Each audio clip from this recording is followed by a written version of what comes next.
বন্ধুলো আসো চিংড়ি মাছ বাধাই, চিংড়ি মাছ দিয়ে পয়সা গ্রাইন্দা মজা কইরা খাই। বন্ধুলো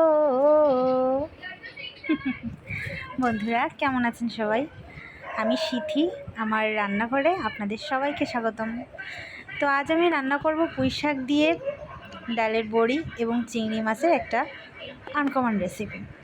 যাই হোক, দেখুন আমি পুঁই শাক কাটছি, পাতাগুলো একটু কেমন কেমন যেন আছে। বাজারে পিওর একদম ভালো পাতাওয়ালা পুঁই শাক আমি পাইনি, যেটা পেয়েছি সেটাই এনেছি, এর থেকে বেছে কুটে দেবো। তো আগে আমি ডাটাগুলো কেটে নিয়েছি আর আলু ছিলে কেটে নিয়েছি, 2টা আলু আর কিছু ডাটা দিয়ে আমি এটা আগে সিদ্ধ করব, সিদ্ধ করে নরম বানিয়ে নেব, তাহলে আমার রান্নাটা করতে একটু সুবিধা হবে। আমি ফুটন্ত গরম জলের ভিতরে দিয়ে দিলাম ডাটাগুলো এবং কেটে রাখা আলু, ধুয়ে নিয়েছি, ধুয়ে এগুলো দিয়ে দিলাম। তারপর আমি এগুলো সিদ্ধ হতে দেব। তো বন্ধুরা দেখতে থাকুন, সঙ্গে থাকুন। আর আমার ভিডিও যদি ভালো লাগে, আমার রান্নাগুলো যদি আপনাদের কাছে ভালো লাগে, মনে হয় ভালো হবে, তাহলে আপনারা অবশ্যই আমার চ্যানেলটিকে সাবস্ক্রাইব করবেন এবং লাইক কমেন্ট শেয়ার করে পাশে থাকবেন। আমি একজন ছোট ইউজার, তাই আপনাদের কাছে অনুরোধ করছি আমাকে একটু সাপোর্ট করবেন, লাইক কমেন্ট এবং শেয়ার করবেন বেশি বেশি করে, আর আমার চ্যানেলটিকে সাবস্ক্রাইব করে দেবেন। তো দেখুন আমি এই যে বেশ কিছু বড় বড় সাইজের চিংড়ি মাছ নিয়েছি, এগুলো সামান্য তেল দিয়েছি কড়াইয়ে, দিয়ে আমি মাছগুলো সুন্দর করে ভেজে নিচ্ছি। হালকা করে ভাজবো আমি। মাছে সামান্য পরিমাণে হলুদ আর সামান্য পরিমাণে লবণ দিয়ে মাছগুলো অল্প করে ভেজে নেব।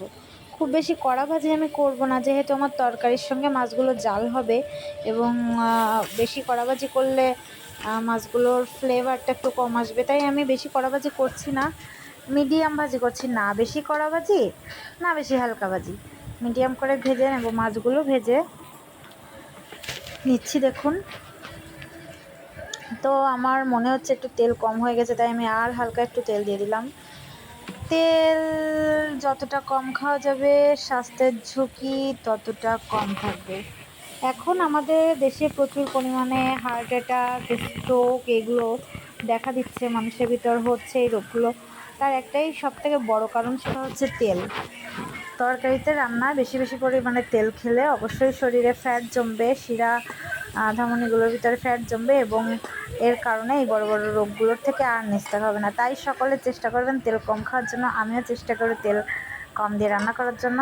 তো দেখুন বন্ধুরা, আমার পুঁই শাকের পাতাগুলো কিন্তু বাছা হয়ে গেছে, মোটামুটি যেগুলো ভালো আছে আমি নিয়ে নিয়েছি। আর এই যে দেখুন আমার ডালের বড়া, এদিকে চিংড়ি মাছগুলো ভেজে নিয়েছিলাম সেগুলো, আর রসুন কুচি করেছি, আর কিছু কাঁচা লঙ্কা কুচি করে নিয়েছি। তো দেখুন এবার আমি কড়াইয়ে দিয়ে দেব। তার আগে দেখুন আমি এই যে সিদ্ধ করে রাখা পুঁই শাকের তরকারির ইয়েটা নামিয়ে নিয়েছি। এখন দেখুন তেলের ভিতরে আমি রসুন এবং চিংড়ি মাছ দিয়ে আর একটু ভেজে নেব। রসুনগুলো থেকে যখন ফ্লেভারটা ছাড়বে, কাঁচা কাঁচা ভাবটা চলে গিয়ে ফ্লেভারটা ছাড়বে, ঠিক তখনই আমি কড়াইয়ে দিয়ে দেবো কিছুটা হলুদ এবং কিছুটা লবণ।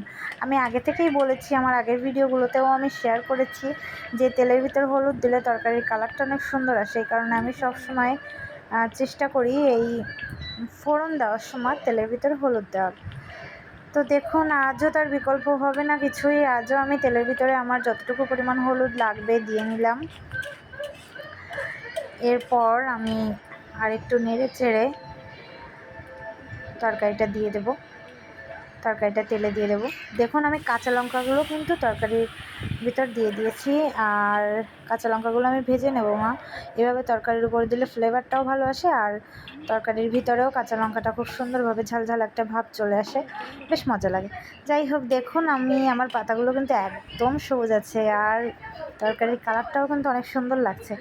কালারটা যেমন সুন্দর লাগছে, তরকারির থেকে ফ্লেভারটাও অতটা সুন্দর ছড়াচ্ছে না, আসলে খেলে আপনারা বুঝতে পারবেন না। তো আমরা তো পুঁই শাক কত রকম সিস্টেমেই রান্না করি। তো বন্ধুরা আপনারা অবশ্যই এইভাবে একদিন একটু রান্না করে খেয়ে দেখবেন, অনেক মজা লাগবে। আর বিশেষ করে চিংড়ি মাছে তো পুঁই শাক অসাধারণ লাগেই, তার সাথে যদি আরেকটু ডালের বড়া হয় তাহলে তো কোনো কথাই নেই, একদম জমে যায়। যে কোনো মাছ মাংসর থেকেও কম লাগে না কোনো অংশে। আমার কাছে তো লাগেনি, অনেক ভালো লেগেছে। আর ছেলের বাবা তো শাক পাতা খেতেই চায় না, সেও চেটে পুটে খেয়েছে। তো দেখুন আমি এই যে তরকারির ঝোল কিছুটা কমে আসলে আমি এই ডালের বড়াগুলো দিয়ে দেবো। বড়াগুলো কিন্তু আমি তরকারিতে শেষের দিকেই দিব, তা না হলে বড়াগুলো ভেঙে একদম ডালের বড়াটা একদম তরকারির সঙ্গে মিশে যাবে, আর ডালটা শুধু ঘন ঘন হয়ে আসবে ডালের জন্য তরকারিটা। এই কারণে আমি দিচ্ছি না, এটা আস্তে আস্তে থাকলে বেশি মজা লাগে খেতে। তো দেখুন আমি ঝোল একদম কমিয়ে নিয়েছি, আর আমি কিন্তু আজকের তরকারিতে একদমই ঝোল রাখবো না, কষা কষা টাইপের রান্না করব।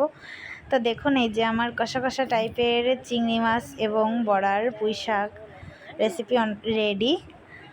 অনেক অনেক সুন্দর একটা ফ্লেভার আসছে। দেখুন হালকা ঝোল রেখেছি আমি। আমার ছেলের বাবার আবার একটু ঝোল না হলে হয় না, শুধু ওর জন্যই যেটুকু লাগবে সেটুকু ঝোল রেখেছি, অয়নের আর আমার তো লাগবে না। তো এই আমার পুঁই শাকের তরকারি রেডি। বন্ধুরা এতক্ষণ সঙ্গে থাকার জন্য এবং দেখার জন্য অনেক অনেক ধন্যবাদ। আপনারা সবাই ভালো থাকবেন, আর আমার চ্যানেলটিকে সাবস্ক্রাইব করবেন, লাইক কমেন্ট করে পাশে থাকবেন। ধন্যবাদ সবাইকে।